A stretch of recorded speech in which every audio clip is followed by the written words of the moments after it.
Hello my lovely art friends, I finally made this video. So many of you have been asking how I make these sketchbooks with the original watercolor paper pads. So today we're going to make one together. I have made a few different versions before and I'm still learning about bookbinding. Later in this video I will also share some tips about what to avoid and also where to look for ideas and inspiration. I'm using Saunders Waterford paper today. The size is 12 by 9 inches and the final sketchbook will be 9 by 6. I'm going to first release all the paper from the pad. This pad comes with 20 sheets and now I have 12 left, which means I can make 6 signatures. I will show you what that means in a bit. I think that's the perfect thickness for a sketchbook.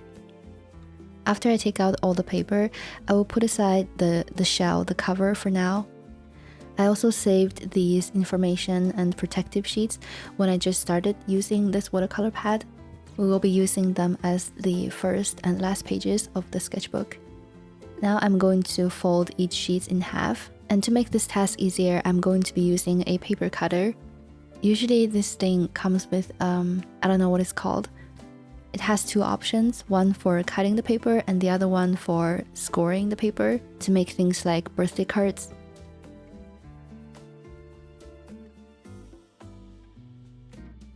After scoring the paper, I'm going to press it again with a bone folder. To protect the paper, I'm using a piece of printer paper to cover the watercolor paper to minimize the damage to the surface. And when that's done for all the paper, stack 2 of them together to make one signature. So now I have 6 signatures plus the 2 protective and information page. Okay, now it's time to make a guide so I know where to puncture the holes for sewing them together. The method I'm using is called French link stitch. I have to be honest with you guys, I'm not great at this. I'm not that experienced and I don't really understand the complexity and some of the mechanics.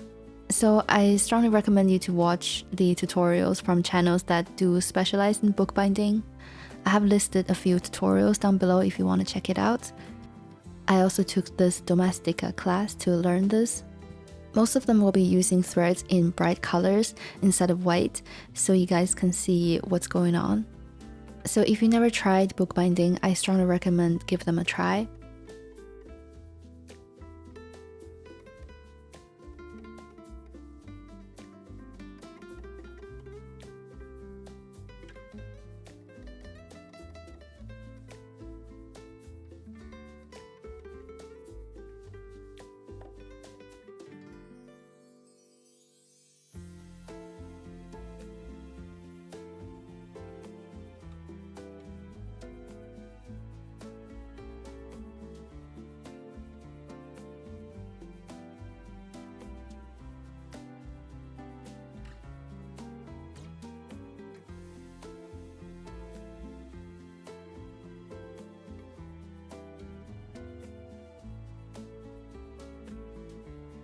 This is how my text block looked like after I let it dry overnight.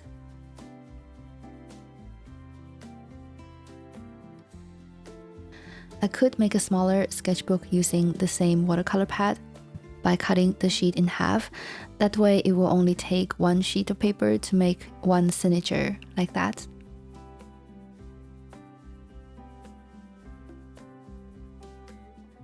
This is how my green sketchbook was made, except for that was from a much larger pad of paper. So depending on the kind of paper pads you will have a few different size options.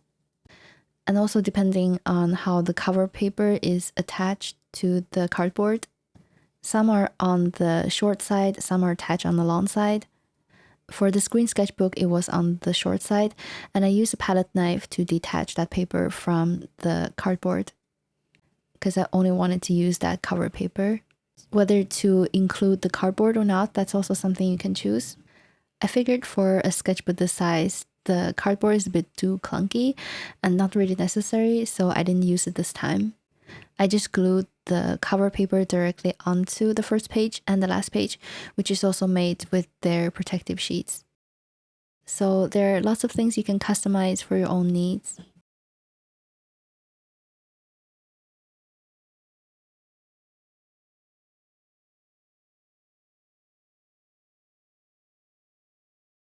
That's also why I saved lots of these empty shells of paper pads in case someday I might need them for something. One thing I will be really careful is the placement of the spine. The spine is where we glue the book together. For example, this Saunders Waterford pad, I will only make sketchbook with spine facing this direction, not in the horizontal direction. This is because these paper sheets, the grain of the paper, they have a soft side and a hard side. It's kind of hard to explain, but I will show you in a minute. Like this paper in size A4, I wouldn't make it into a A5 sketchbook because the crease will be on the soft side. See how soft and easy it is to fold it in this direction compared to the other direction?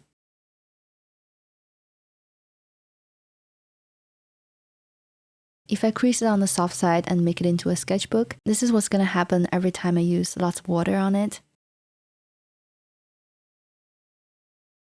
It just couldn't help but warp because it just doesn't have that much resistance. This will be very annoying when I paint. It's going to influence where the pigment flows, and you really don't want this to happen on a painting sketchbook. Later I'll show you how my new sketchbook handles water in comparison to this. Okay, the next step is to make the cover. It's really a lot simpler than you might think. Basically, I'm just going to cut the cardboard and cover together so they will fit the size of my new sketchbook, and then I will just glue them together. I will use a pencil to mark where I want to make the cut. This time I'm not going to detach the cover paper because I want to include it. You should take your time to measure as good as you can. If you're unsure about things, you can always make things slightly bigger so you have some margin for correction.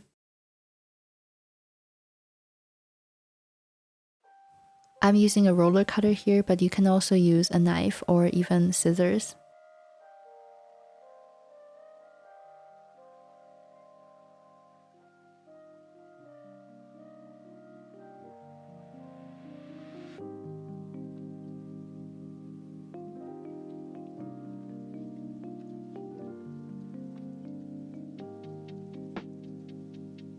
After the new cover is done, we need to make a new fold because this sketchbook is a lot thicker than the original pad. So I'll just mark that with a pencil and then use my paper cutter to make a new crease. This took a few tries because the thickness of the cardboard kept being in the way, but I found a way to do it in the end.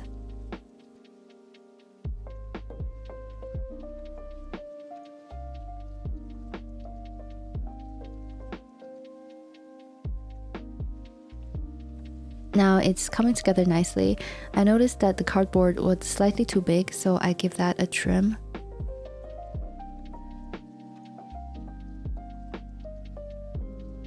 For the front cover, I'm just going to pinch with my hand to mark where the crease should be, and then use my paper cutter to make a neat crease.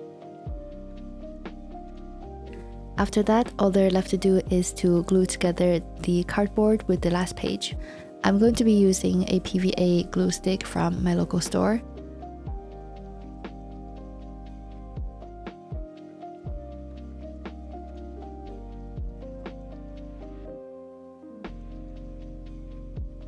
You have to be quick to adjust the position as good as you can.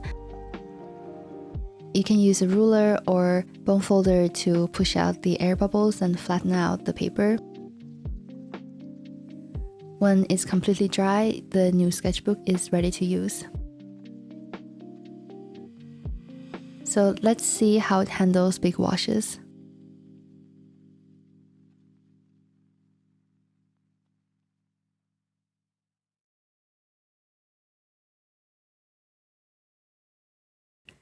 There's still going to be some warping, that's just the nature of watercolor painting, but I hope you can tell it's not nearly as bad as the other one. Last, I want to share where I get ideas and inspirations for making new types of sketchbooks. I like to look at different book designs. You can do this in your local bookstore or library. I especially pay attention to books that can lay flat because I always want my sketchbooks to lay flat. It helps to see how other books are glued together so that I can apply that to my own sketchbook making. A recent discovery is the cover of this book. I love how this one is folded inwards. I think that look really professional, and I'm definitely gonna try this one for myself. I think that's everything I have to say. I hope you learned something and maybe give it a try. Thank you so much for watching, and I will see you soon. Goodbye.